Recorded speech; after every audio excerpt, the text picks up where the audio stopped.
Hey guys, and welcome back to Semajically AI. This is the 9th episode, and tonight we try something different. Rather than presenting one story, we have two of them for you in Anthology. Let's get on with it. The Wishing Slide. What if I told you there was a park just down the street from this ordinary house that contained a slide that could grant the wishes of anyone who used it? Before you go blabbing it about, this was a very special slide indeed that stood in an otherwise ordinary playground. And this is what a group of youngsters found out when they decided to test out their speed sliding down it. Their names were Joe Clive, Zena Bones, Simon Bridges, and Lolly Sweet.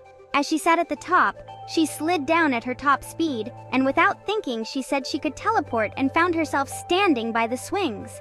They were all shocked and wanted to know how she did that. Simon took the next go, being the middle child of the group, as he slid down at his top speed, just wishing privately that he could travel through time, only to suddenly vanish from the playground altogether.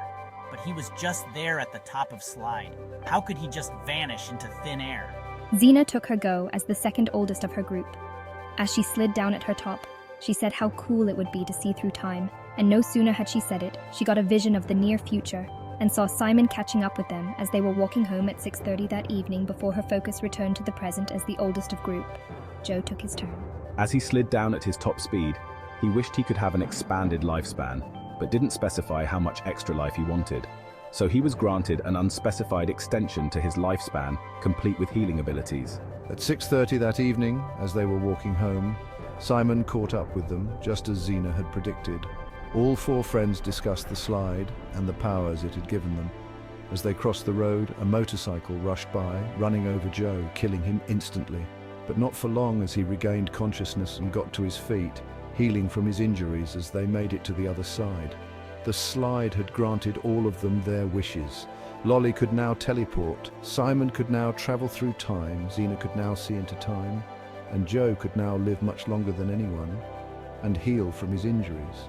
As he didn't specify a length for the extension to his life to last, it could last another 2 centuries, or he might now be immortal, who knows.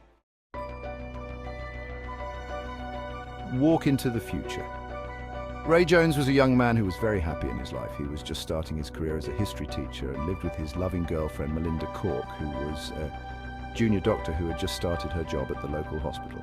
They both had the day off that Tuesday, so they decided to go for a walk. As they started walking down their street, they felt an odd sensation.